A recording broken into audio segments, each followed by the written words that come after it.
Hey everyone, and welcome back to my Basics of Photography series. Today we're going to be talking about the art of framing your shots, or otherwise known as the rule of thirds for a lot of people. Framing your shots is a very essential aspect of photography. It's all about composing your images, creating a virtually pleasing composition, I suppose. One of the most important concepts, as I said, is called the rule of thirds. We're going to go into that in a little bit more detail now. Because it does make a big difference to your photos and how the viewers perceive your photos. So what is the rule of thirds? Rule of thirds is essentially a compositional guideline that suggests dividing your image into thirds, both horizontally and vertically, creating 9 equal parts of your photo.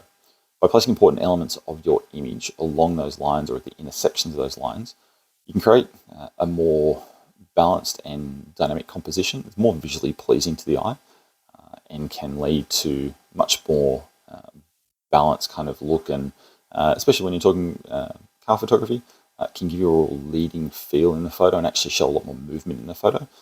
Also draws the eye to certain parts. Okay, so here you can see an example of the rule of thirds. So you can see the placement of this photo or the placement of this vehicle is in the bottom right hand corner. The main feature is kind of showing up in that bottom corner. Again, another example, you can see the movement by pushing this car over to the left-hand side into that left third of the image and centering it on that. You can see it gives that movement as if the car's pushed through the frame. Again, with this one, it's a little bit further out, a little bit wider example.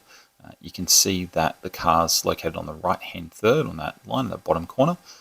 You can see that gives it a little bit more movement. It sort of shows the vehicles kind of come through the frame and through the photo and end up in that bottom section there. Now, it's important to note the rule of thirds is just a guideline. It's not a hard and fast rule. Sometimes, like always, breaking the rules can create a more interesting and dynamic composition in your photo.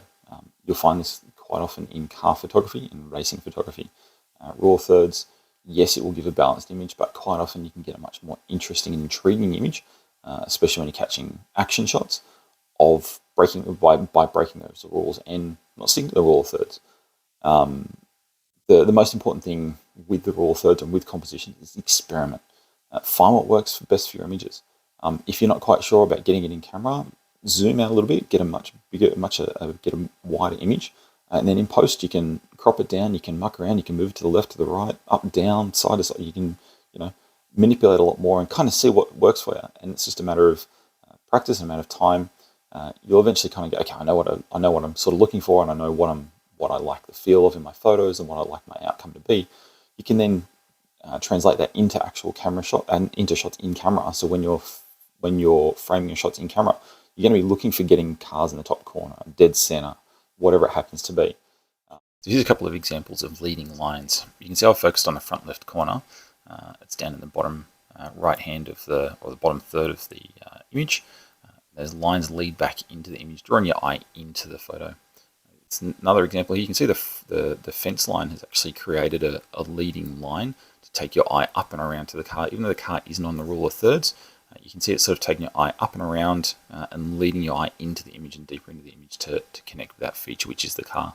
Again, here you can see the rule of thirds is kind of in play where the bottom of the car and sort of the main focus area of the car is on that bottom line, and then the leading edge of the car leads back into the image. It gives that depth. It makes the car almost feel like it's popping out of the photo and giving a lot more depth of field and depth of feeling to the image itself.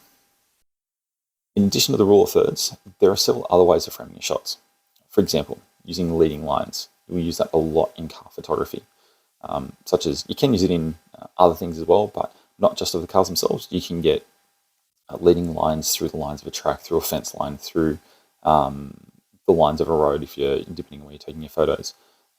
It helps guide the viewer's eyes through the photo and into the photo, either from one element to another, or just give that much bigger depth of field or feeling of depth of the image, almost like a car's popping out at you or a subject's popping out of the frame at you. You can use things like S-lines, diagonal lines, create a good sense of movement through the photo as well, lead your viewer's eyes through the image and into the image or onto another section of the photo to kind of link the subjects and link the points of interest in the photo. The key is just to be aware of the different elements in your frame, how they interact with each other. Does it start getting a bit messy if you've got too much going on? Again, you can break that rule depending on what you're doing. I know if you look at a lot of architecture type photos, there will be They use a lot of leading lines, a lot of diagonal and cross lines and stuff like that, but it gives a sense of interest to the photo. Car photography, sometimes the simpler the better. The less stuff that's in the image, the more interesting it can be, the more intrigue you can get, depending on what you're photographing. As I said, it's all about experimentation. It's all about seeing what works for you, seeing what kind of image you like. And if you look, when you get used to it of looking different photographers' images, you see everyone has their own personal style. No one does exactly the same thing. Yes, most people have some sort of basics that are the same, but everyone has their own style. Everyone has their own image and their own way of framing and shooting and adjusting and even post-processing what their images come out like. It's all about finding what works for you. Okay, so this is where we can break rules. In cars are very symmetrical, so you can get away with a lot more having it positioned in the center.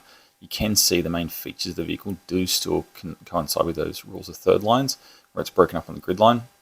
All these images are fairly similar. You can see it's centered, but the main features of the car and the main items of interest of the car are all kind of centered on those rule of third anyway.